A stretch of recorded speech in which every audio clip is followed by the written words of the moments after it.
The illustrious Jabba bids you welcome. I'm going to regret this. I'm Pete Mitchell. He's Peyton Jones. And this is the Church Planter Podcast, brought to you by Church Planter Magazine.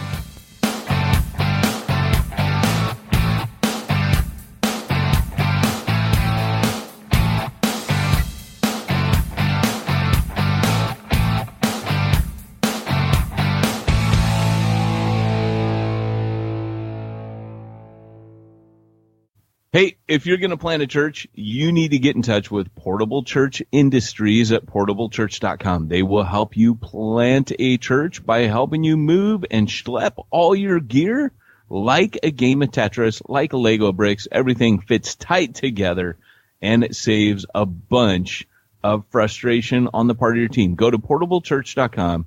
Find out what you've been missing to make life easier for setting up and breaking down your church plant. PortableChurch.com.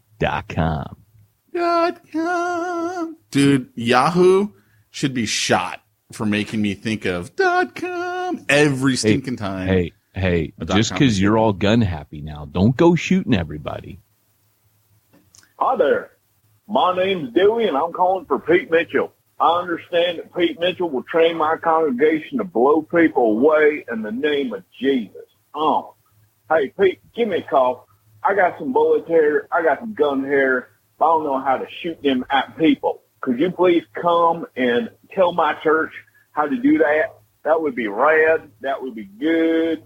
I would love it. We show you how to properly cook up a hog when you're here. We show you how to read the Bible, and you can show us how to shoot people. That's what we want. So we're here at your ministry, and that you can help us with that. So give me a call. Again, that's Dewey at First United Church of the Happy People in Jesus. And we're in Alabama, by the way. It's a long way to come. But we take airplanes. So we can invite you over and we can put you on an airplane. Put you on an airplane? Yeah, they sound pretty advanced. They sound like they mean business, Pete. I tell you, they mean business because I went out there and this is what happened.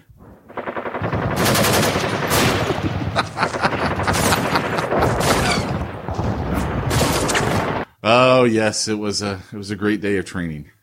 That's wonderful. Did they cook a hog for you? All I know is if it's anybody's first time listening to us, they're like, I don't think this has anything to do with church planting. And they're right. At least this part doesn't.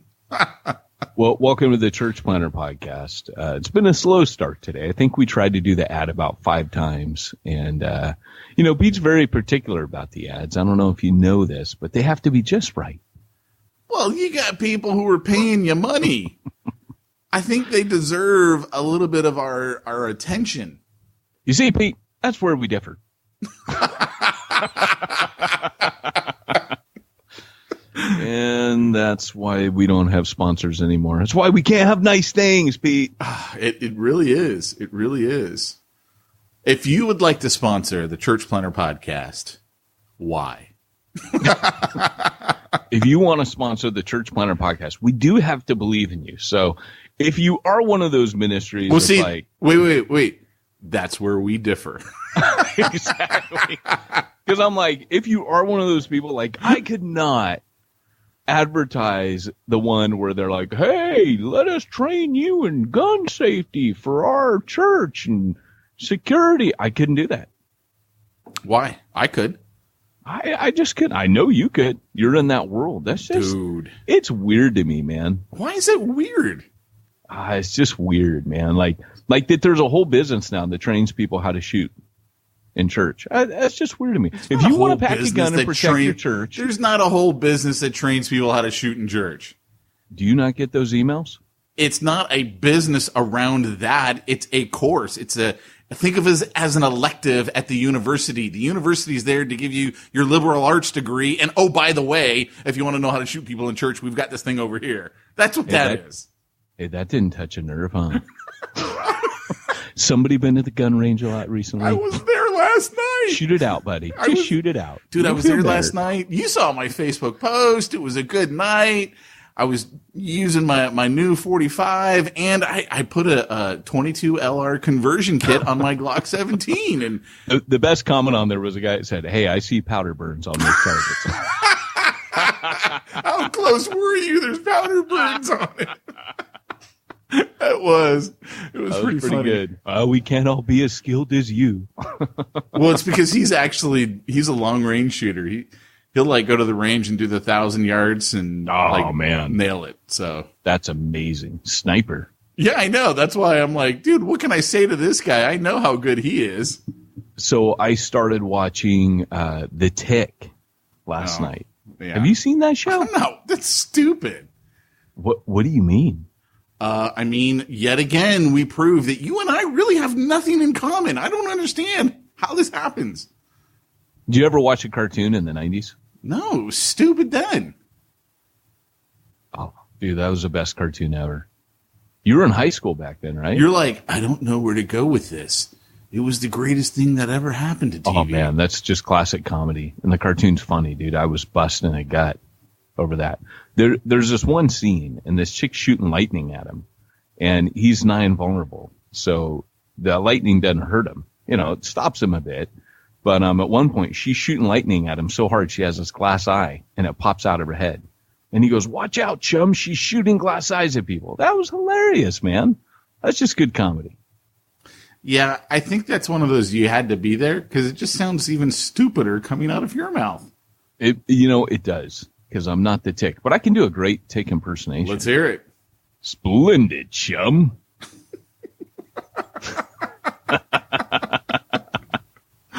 Oh, my head hurts. My head hurts. Where's Tyrone? Well, welcome to the Church Planter Podcast. You're now about ankle deep in smack talk, and you're going to wade up to your waist before we get into the church planting goodness today.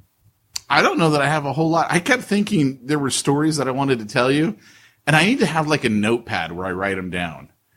Well, here's what I want to do. I want to do a contest for our listeners on what they think our Halloween costume ought to be. Because I think I got a good idea, but it's a little insulting to me, but I still think it would be great. This is when they need to do like Exponential West at the same time as Halloween, so everyone comes in a costume. That would be great. So if you think it's going to be a little offensive to you, I'm thinking Big Hoss and Little Joe. Not far off. But how cool would this be? Master Blaster. And icing on your shoulders. Go over there. You no good. Dude, and Pete's got the big hammer, and I ride on your shoulders. Man, that would make the best Church Planter magazine costume ever. Master Blaster. Yeah. You could use your kids, though. Remember how we talked about how things just aren't growing fast enough at the magazine?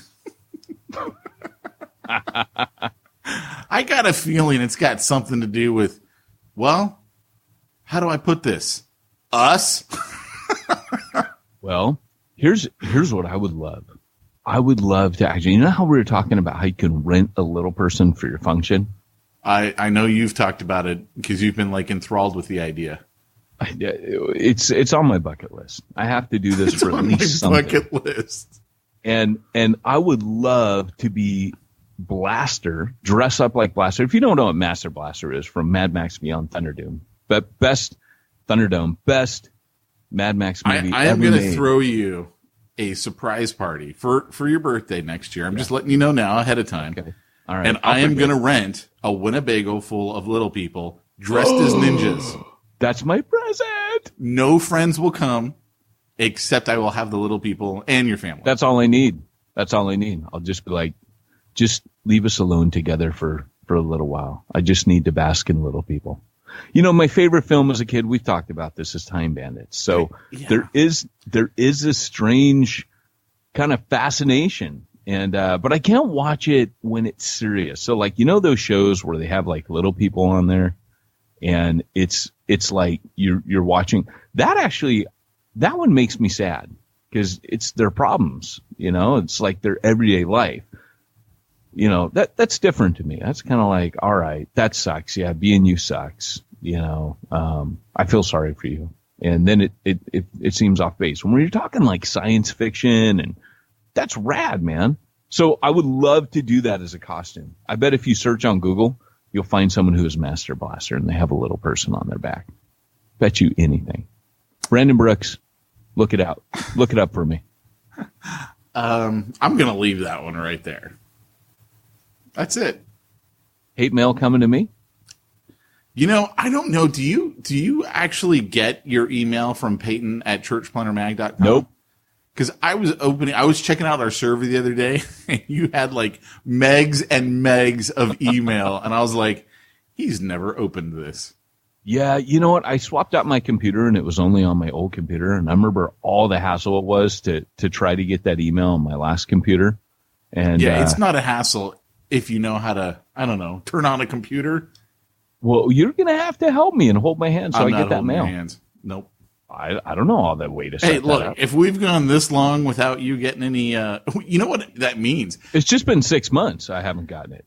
Well, I opened it up, and there's a lot of people who reply back to your emails. You know, the weekly emails that go out? Yeah. And I remember... We should probably have that forwarded. If there's a way to set it up to forward it to my actual email, that would probably be good. One of the recent ones was, thanks so much for reading this. And all I could think to myself was, he's not reading it. Do you actually get yours? What do you I mean? thought yours went to the trash. What I do is not important. We're talking about you here, sir. I had to put All my right, best. I'll try better. I had to put my best Ben's tan on. Yes, sir. It's about you, sir. Yes. So what are your kids going to be for Halloween? I have no idea. I don't know. You'd have to ask them. So tell me about somebody had a birthday this week. Tell me all about it. Who did? Well, it was you. I'm afraid I don't understand. You had a birthday, and tell us about your party. Oh, Because I'm pretty sure Luke got a party. I'm like, hey, so what'd you do for your birthday? I went to Chuck E. Cheese, where a kid can be a kid. Which is the best, man, because you know what that really means is like, that's where Luke wanted to go for your birthday. Well, that's where both of my kids wanted to go for my birthday. Yeah. Yeah, so That's pretty cool, man. we went to Chuck E. Cheese. Well, the thing that Did they get presents too? Well, here's the thing where I take issue with the misses.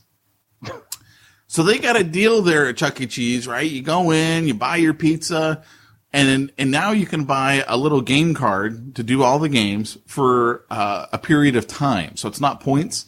It's, I want the 30-minute card, or I want a 45-minute card. She bought one for Luke and one for Mackenzie, and none for the birthday boy. What? So I did not get to do the things that I wanted to do. I had to go around with Luke. What's up with that? It's my birthday. What's up?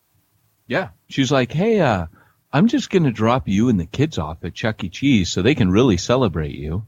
And I'll see you later. Yeah, pretty much. Off she goes to Spa Envy or Massage Envy or whatever it is. Gets a manicure, pedicure. Birthday, Pete. Pretty much what happened there. Yeah. It's pretty rad, man. I love that. Yeah. Yeah. Well, So, your wife is not allowed to hang out with my wife anymore. what is that? She'll learn things. I can't have that. Can't have your wife rubbing off on my wife. Yeah. I'll be at Chuck E. Cheese on my birthday. Yeah. You know, I don't know if you're like this, but every time this happens every year. All year I think, this would be cool to do on my birthday. Then when my actual birthday rolls around, and this is the sucky thing. Like, you got the perfect time of year for your birthday. Mine's in the summer when it's hot, and I hate the heat. So every time my birthday rolls around, Andrew's like, what do you want to do? And I'm like, I don't know. Like, I don't really want to do anything, you know, like I don't want to do anything in the heat, but then all my ideas, I can't remember a single idea. So usually we end up doing, like you said, something that the wife suggests that the kids want to do. So I get you. It's the way it works, man. It is. It's just the way that it works. But we did come up with a good idea. You had, for my birthday, said, hey, dude, let's go to that virtual reality thing with stormtroopers. You actually like run around a room. And I completely don't remember. I totally made it up. You didn't offer that, but I wanted you to pay for me. Nice. And then, no, you did. And yesterday I'm like, hey dude, I haven't gotten your present yet, but, here's your present. I'll pay for you. You pay for me, which basically we pay for ourselves. Let's go do that. So we're going to go do that now. I like it. Yeah, it works. And then we'll have to talk about it on Smack Talk. Yeah, I guess so. I don't have anything else to share on Smack Talk. I think we're going to have to actually get into some real church planning. But I don't at least even throw know a sound effect in there. What are we talking about today? We didn't even discuss that. No, we didn't. But I want to talk about overcoming the fear in church planning that holds you back. That's our topic. I got a bad feeling about this. How's that for overcoming the fear? Should I make Doc Brown kick us off? You should. That's what we pay him for. All right, Doc. Great Scott! It's time for this week's topic. Let's get down to the nitty-gritty. Let's get down to the nitty-gritty. It's my favorite one. Yeah, that's good. You know, I quoted that when I was speaking to the EV Free denomination last week. And I just said it. I didn't put any inflection or voice into it. And somebody did it, so I had to do it. So there were some podcast fans out Let there. me ask, are you trying to name drop now? Hey, I was a paid speaker for EV Free, and if the rest of you denominations out there would like to hire me, I'm available. They were supposed to pay me? They weren't? You spoke for free? Never mind. No, never mind. No, yes, I was Pete speaking to EV Free. The denomination. Yes, I was. And, I do work for the Southern Baptists. Yes. And, I will speak to the Anglicans and the Methodists and the Calvary Chapel peoples for a fee. I don't know why I do this podcast. Hey, I will speak for free because I believe that's what God would like me to do. Oh, that's rad. I won up. Nice. You did. You know, I actually will pay you to have me come and speak. Top that, buddy. I can't. There's no topping it. Okay. All right. See. So it looks like you're going to be speaking for free, and I'm going to be poor. So hey, guys, today's topic is about overcoming the fear of whatever it is. You know, when you're going to church plant, there are a lot of things. There's various stages of fear. There's the fear of committing to church plant. There's the fear of getting your calling wrong. There's the fear that you're going to lead out and nobody's going to follow. There's the fear that you're going to try to gather a core team after telling all your friends and family, hey, I'm going to plant a church and no one's going to come. And you know, I don't know where the average person sits with fear and how you react to fear. But for me, when I was young, if something scared me, that was the thing that I wanted to do. Kind of like Eleanor D. Roosevelt. She had a saying, which was do something every day that scares you. And I think a lot of that came from my big brother who, that was his philosophy on everything. If he had little man syndrome, just like I do. And he would punk the big dude. And I think it was because he didn't want to walk around afraid of everybody.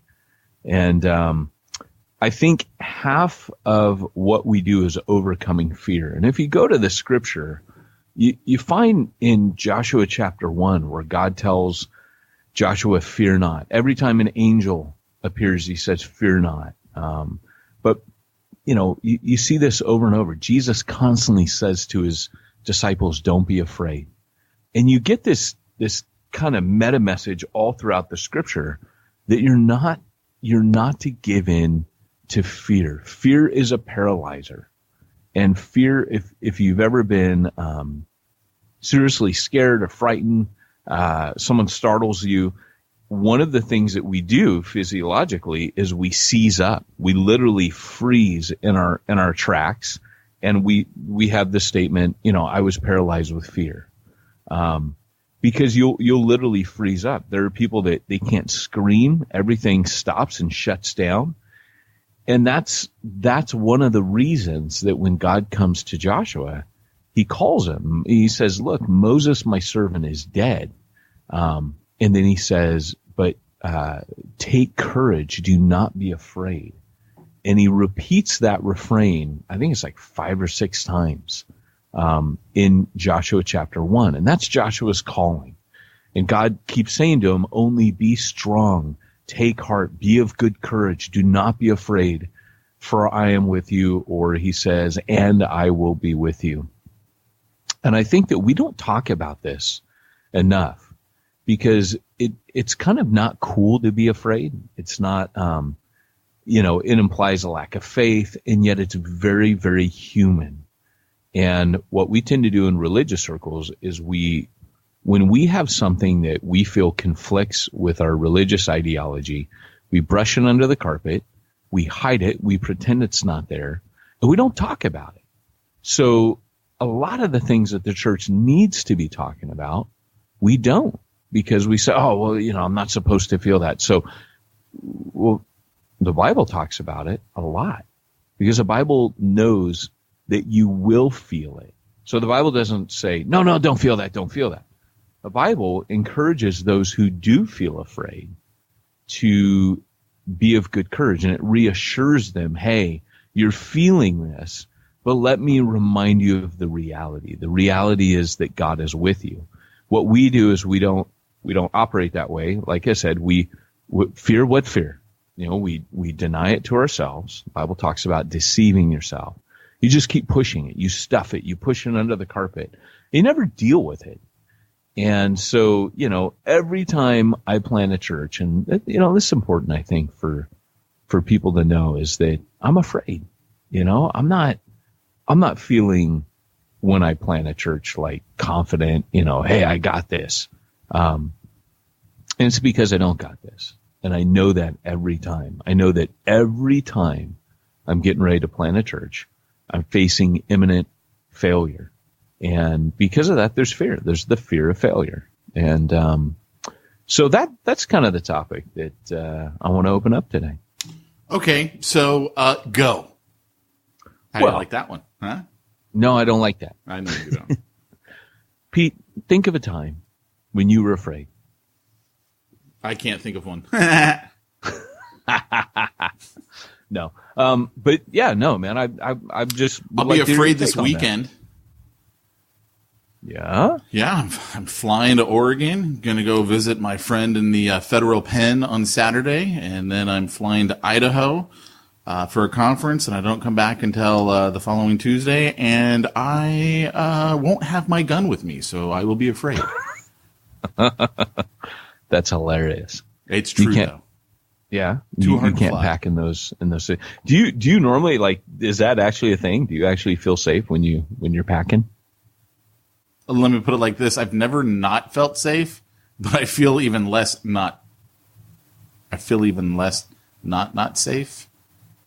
That made no sense. Yeah, I've never really been afraid. Anywhere. No, I know you Karate Man. Karate Man don't feel but pain. When you pack in heat, you feel even less of that, if it's possible. Really? I mean, because it's like, yeah, no, I can get that, but in life, man, what do you find fear does to you psychologically? Well, it depends on what kind of fear you're talking about. I mean, realistically, I talk about this a lot. In business, one of my biggest fears is the phone. I hate the phone. So that's a common one in business. Like if I had a cold call for business, forget it. I'm done. Like some people love it. Some people have no issue with it. They can do it. For me, all of a sudden the phone becomes 800 pounds and I literally cannot lift it up if I got to call someone. It's to the point where I hated getting referrals in financial planning because I wasn't going to call them. Like, right. I didn't want to call them. Like I would be panicked before I called them. And it was probably just that whole, insecurity, and then, you know, you're calling them to sell them, and I never felt good about it. So clearly in business, that is one of the biggest fears that I've got. Yeah.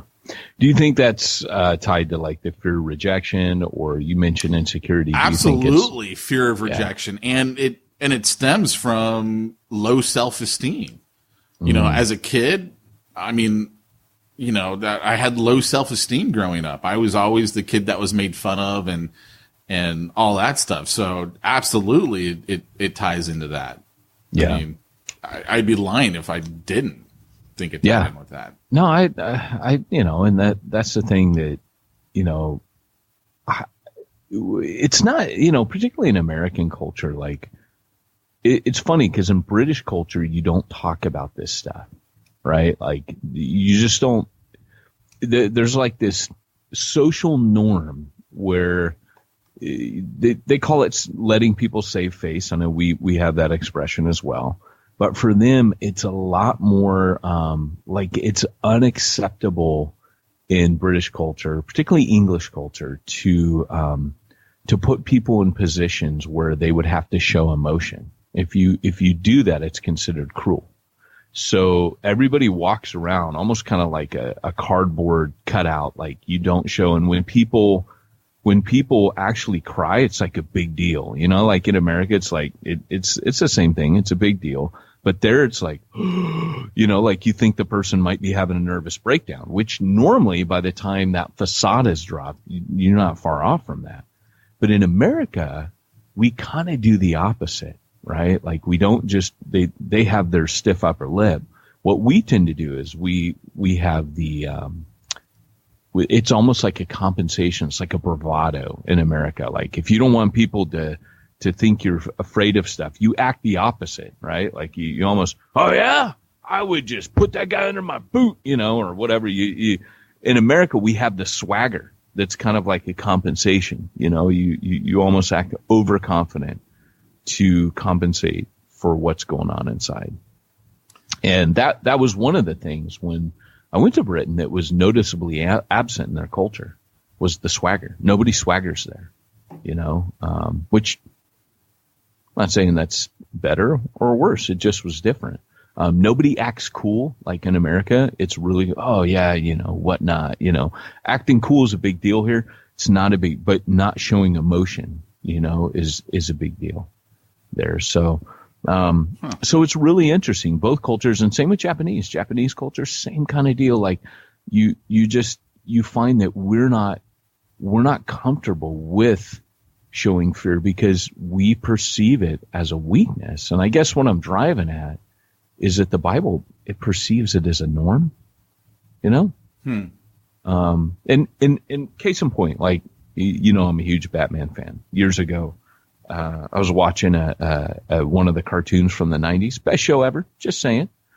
And they had this episode where Scarecrow, you know how like normally he makes people afraid with his like toxic gas? Well, in this, he did the opposite. He infected people with a toxic gas that made them not afraid. And what ended up happening is people started dying a lot because fear was like a natural, it was like a protection mechanism on people. Like, you know, you should be afraid of certain things. In nature, God puts certain things on bugs, like you got your bright red tree frog or your bright red hourglass on the black widow. There are things in nature that are kind of alerts, like, hey, stay away from me. You know, you should be afraid of me. You know, I am a dangerous animal, and you should come. So fear to a certain degree is normal. And I mean, you and I were joking around about reptilians and moon landings, like we always do. I wasn't joking. No. The moon landing was faked. It was faked. Well, there was definitely a studio and pictures were taken. I'm not sure that wasn't just so they could show the folks at home when it happened, but I don't know that it was. Why in the world would there be a studio for the moon landing? That doesn't make any sense. Well, I'm not going to get derailed in that conversation. It was faked. I think it does. I think it does make sense. We would have never been to the moon. All right, stay the course. 1,000 points of light. The Read my Earth lips. is No flat. new taxes. The Earth is flat. Oh no! You've seen the water is always level, but how is there water on the bottom of the Earth? Everything would be upside down. It doesn't make any sense. It's called gravity, and there's something called a magnetic pole. I'm just saying, but gravity's not real. Sorry, go on. Yeah, it's okay. It's okay. I don't even know where to come back from that. It's called science, kid. So here's the deal. We've got, basically like this tendency to associate anything that makes us feel bad with something that is bad. And I don't think the Bible's doing that. I don't think the Bible's saying fear is bad and evil. And of course you find people from the faith movement where that's what they're going to get you to think, they will equate anything that makes you feel negative with something bad. And I think we imbibe a lot of prosperity doctrine without knowing it, right? It comes from superstitious. By the way, the prosperity doctrine that people imbibe is very close to the superstitious beliefs of every other religion, right? Mystery religion, ancient religions, primal religions, where if you think or say good things about the God, he blesses your crops, on and on. If you say or think negative things about the God, he doesn't. So faith becomes this thing that we've applied. And Jesus says, hey, if you don't have faith, you can't do these things. But here's the reality, right? You only need faith when you have the presence of fear. Like, that's what faith is for. Faith isn't the absence of fear. Just like the saying that courage isn't the absence of fear. Courage is the willingness to act in the midst of fear, right? Or in spite of fear. Faith is being obedient to do what God has commanded in the presence of your internal fears. It's the willingness to take that action. So, I know this is kind of dealing with it more on a psychological level. But I think, like I said, if we don't talk about it, we don't open up our brains, we don't open up our minds and our thought processes and evaluate. See, what a lot of people do is they let that fear stop them. Oh, I'm afraid. Yeah, but put your big boy pants on. Yeah, you're afraid. Anything worth doing in life, I'm just telling you, you're going to be afraid. Having a kid is one of the best things ever. Getting married, best thing ever, right? But you're going to be afraid. First time you had sex, I don't know about you, Pete. Hey, this is PG. Turn off for your kids. Don't let your kids listen. Nope. First Nope. time you have sex. Nope. If you're a normal human being, there's a little bit of fear. Nope. There. No fear. No, I was not afraid at all. What was I going to be I afraid was of? an expert at it from day one. I didn't need to be afraid. I was not afraid. I'm just saying that was not a fear I had. I have many fears in my life. That wasn't one of them. Well, it's funny. One of the biggest when you talk to psychologists, they'll say that's one of the biggest anxieties that young men have is that failure to perform, the anxiety to. I'm just saying it's hardwired throughout. When you get a new job, I'm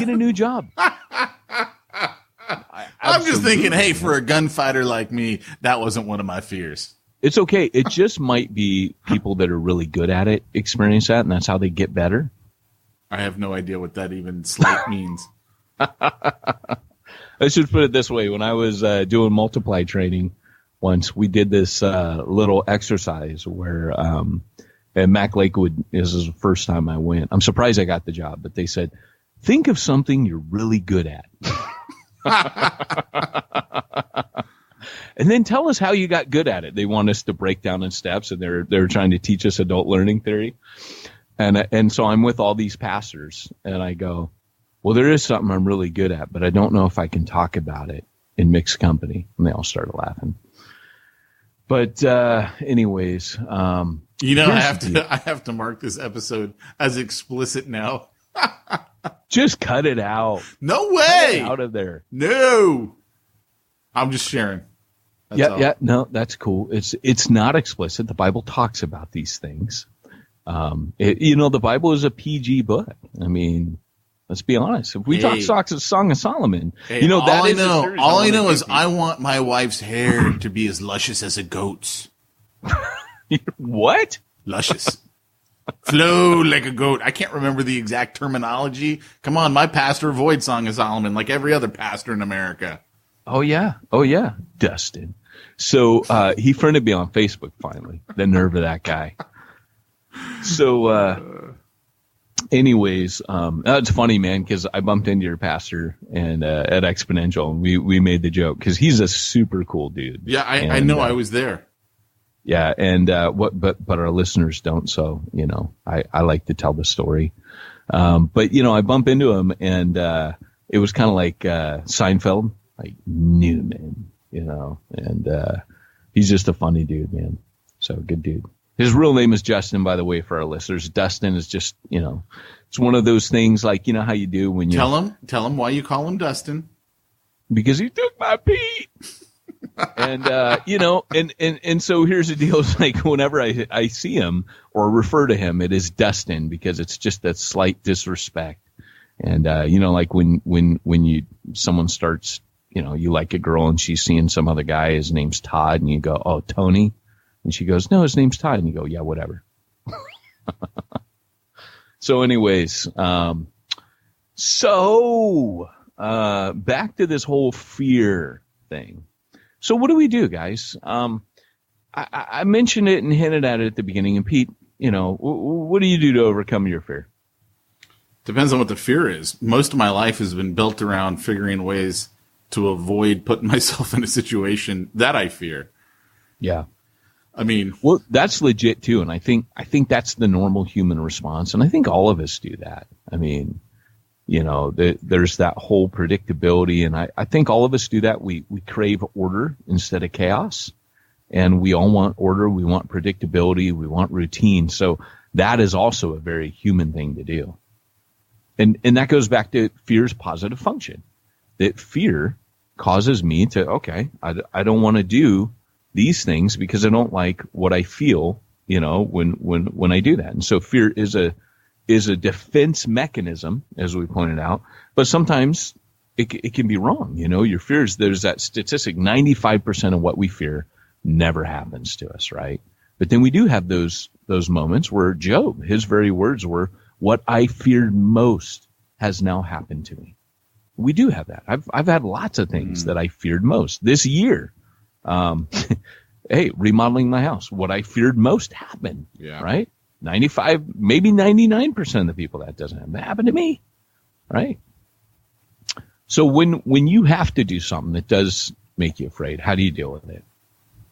Well, like I said, it just depends on what the fear is.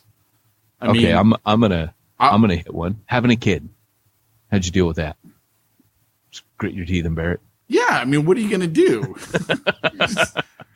Send them back? I mean, what do you do? It's just, it is kind of funny though. Like one of the people who had some of the most profound influence on my life was a buddy of mine in college, and he had just spent 4 years in the military's active duty. He was a SEAL, but he was a SEAL when there wasn't a war going on. So he got out before the wars started. So at the time, and I have no idea what happened after college, but at the time he'd never done any active duty. He used to say to us with a twinkle in his eye, we haven't been at war since I've been in the military. So everything I've done has been a training mission. And we were like, interesting. Okay, what does he mean by that? But the thing is, he was 5'6" and maybe $150, soaking wet. Right? A small guy, but he was a SEAL. And he was also one of the strongest Christians I've ever known. And one time we saw him get into a fight, and he's going against this guy who's a lot bigger than him. He's just manhandling the guy. We were kind of like in awe of that. Like, wow, this is cool. These Navy SEALs really do know how to fight. But the way that he used to walk, like, he just had a different walk about him. And almost like he just didn't care. And I remember one time he was taking a class. It might have been a Bible class. I can't remember what it was, but he had to like turn in an art project that demonstrated like a Bible verse or something like that.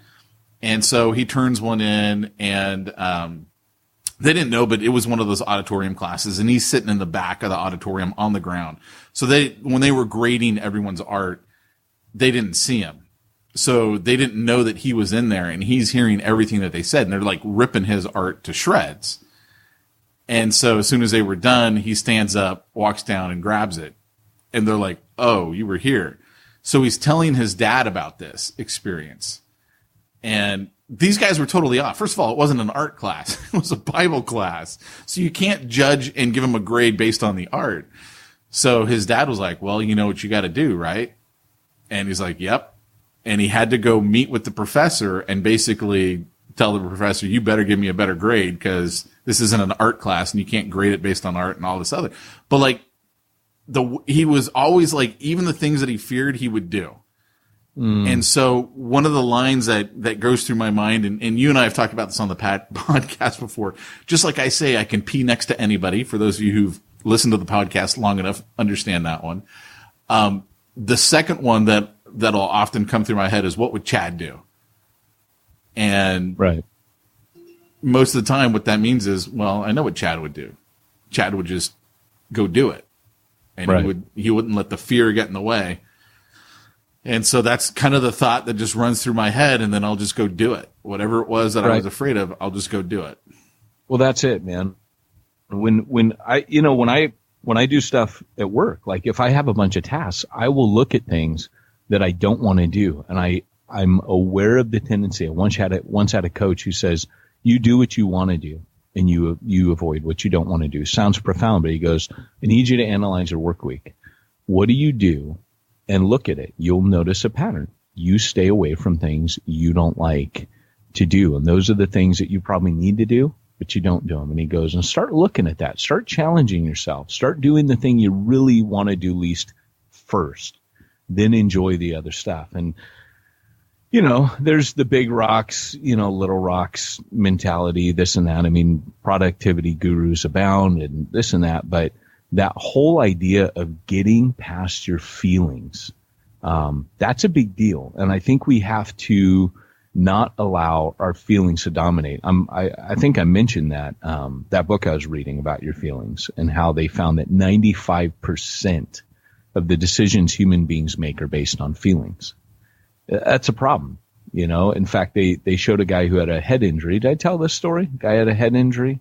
No. And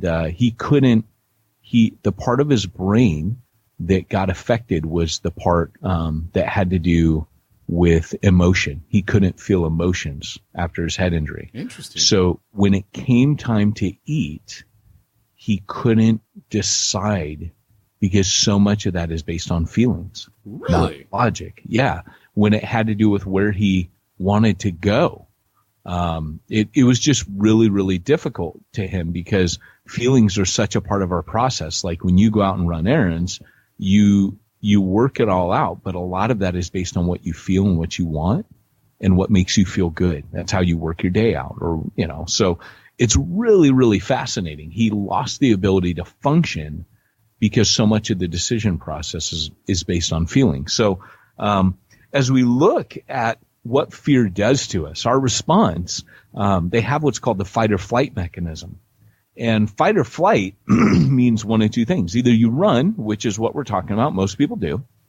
And when it comes to church planning, you can either run or put off your launch. I always tell guys, nail your launch down. It's in stone. You're not moving it. Once you put that date on the calendar, because the number of times I watch church planners change their launch date, and it was based on fear. They just got afraid. But if you set that in stone and you say, no matter what, I'm not moving that, then you've taken the flight option off the table. Fight or flight. Now the only thing left to do is fight. And when it comes to church planning, that's what you have to do. You have to have that mentality like, I'm going to fight. That's what God appears to Joshua and tells him. Take courage, be strong, don't fear, and charge ahead, buddy, because everywhere that your foot trods, it will be yours. right? Like you'll just, anywhere you go, now there's going to be battles, there's going to be fights. Joshua was a general and he fought tons of wars, more wars than Moses fought. But God tells him, but you're going to win. And you need to just take courage. I've made you this fighting leader, not the prophetic leader like Moses was. You're kind of like the precursor to a judge now. And you can't be Moses, you got to be you.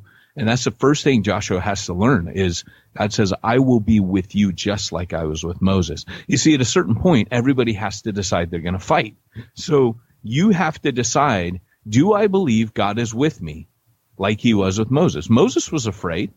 In fact, God actually taught Moses what real fear was when he meets with him on the mountain. And Moses says, I am exceedingly afraid, stricken with terror and trembling.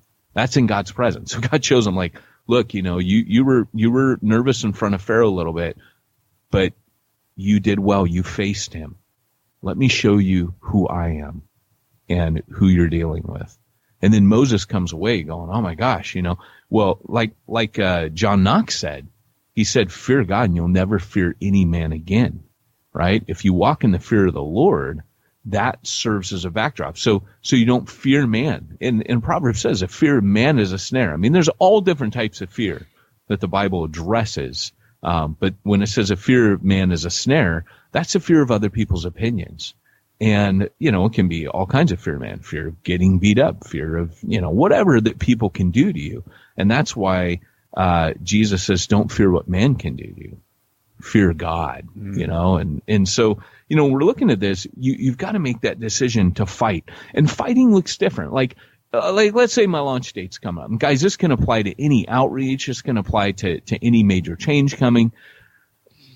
With the fight or flight, obviously the fight, how a lot of guys do it is they prepare, they over prepare, or they double down and they go, well, I can't control the outcome, but I can make sure I'm prepared for every possible, outcome or situation. So you find a lot of times when people really make up their mind that they're going to face their fears, they prepare. That's what fighting looks like. You've got to embrace the fear and embrace. And I think, I know this is going to sound sexist, but it's positive. In the Bible, sometimes you see where people say, like God, at one point, I'm trying to remember who he says this to, but he says, be a man or play the man in the old King James. And he tells him to man up. He says, be a man, because part of being a man is not being steered by your emotions, your feelings, right? That is a male trait. We would never have men go to war. Those guys, those soldiers, they're freaking out inside, like your buddy Chad. They're scared. There's not a soul. My grandfather was combat infantry, and my brother's combat infantry, and they all just very openly said, "Yeah, I was scared. Heck yeah, I was scared." My brother says, "I'll never forget touching down at an airstrip, first time as a Marine, and bullets hitting that runway, and." He goes, it's the weirdest feeling when you realize someone's over there trying to kill me right now. And, that was like his first year in the Marine Corps. I think they're in Honduras or something. And, after you embrace that look, this is just an occupational hazard. Fear, I mentioned this in Church Zero, Cha-ching. I say fear is a constant bedfellow for an apostle, a planner. It's definitely what happens. I look in the mirror sometimes. I lost my hair when I went into ministry. Now, obviously, that was male pattern baldness, thanks to the genetic offering of my mom's father. Just to be clear, though, there's no pattern to that baldness. No, there's not. I have 2 bald spots, front and back. Yee-hoo, I won something.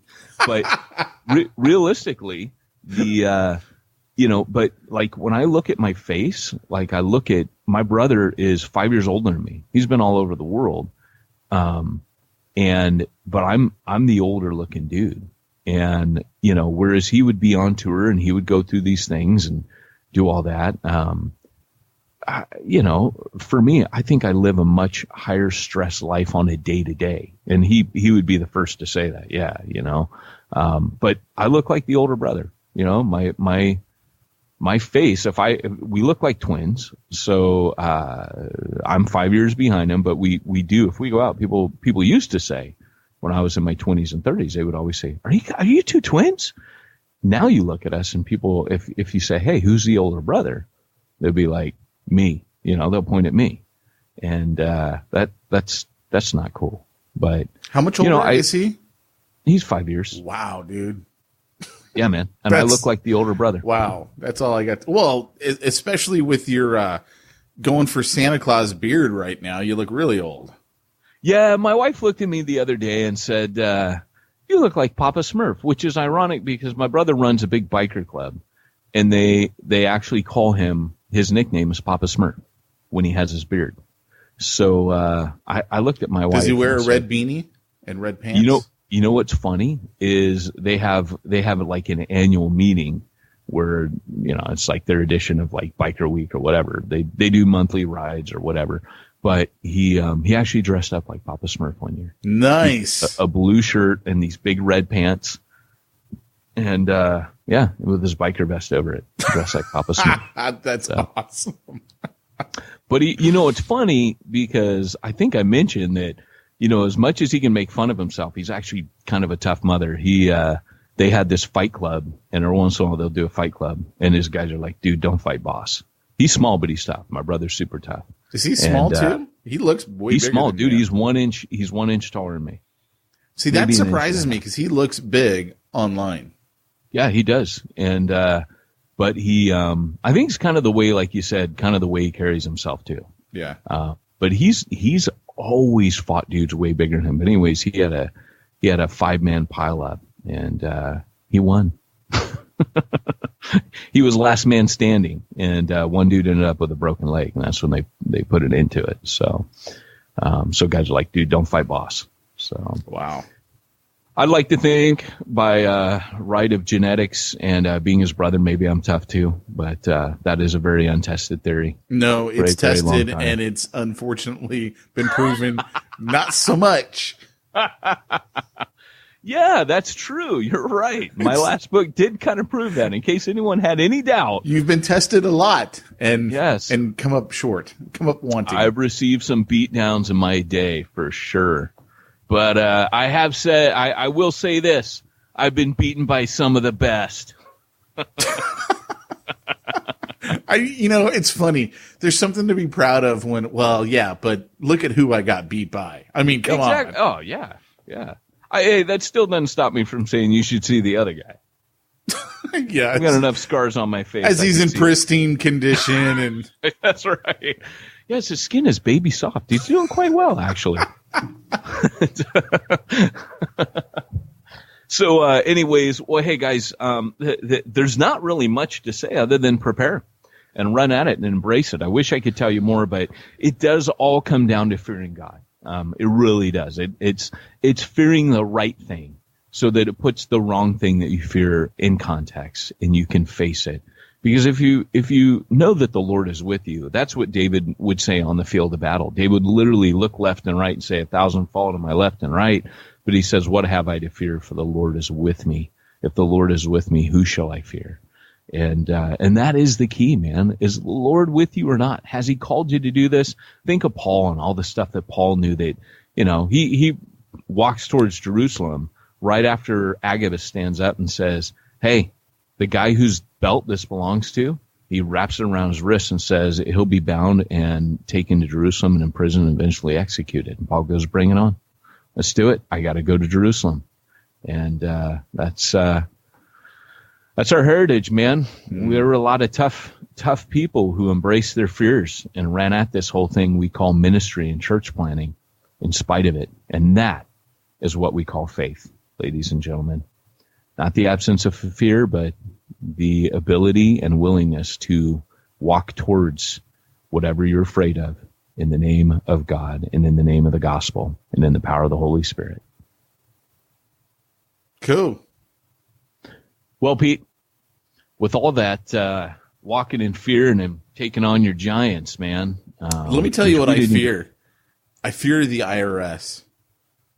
Me too. I also fear math, Pete. Just straight up math. Math scares me. How do you overcome your fear of math and the IRS? Well, you get a hold of Josh Henry over at simplifychurch.com.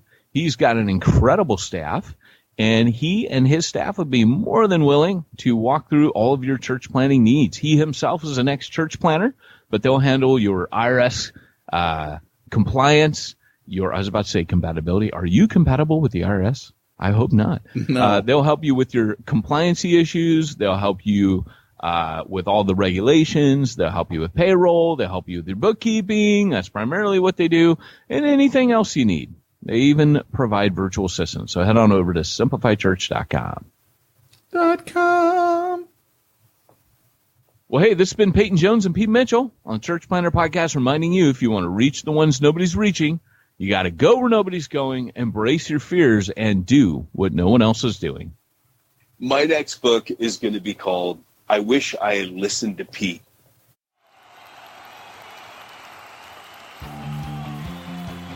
Thanks for joining us for another weekly episode of the Church Planner Podcast with Pete Mitchell and Peyton Jones. We'd love to hear your comments on this episode of the Church Planner Podcast. Visit us online and let us know what you thought at churchplannerpodcast.com. If you subscribe to us via iTunes and have enjoyed the podcast, leave us a positive review. The more positive reviews we receive in iTunes, the more iTunes will promote us to other church planners who would benefit from this show. This podcast is brought to you by the Church Planner Magazine, which is available in the iTunes newsstand or online via churchplannermagazine.com.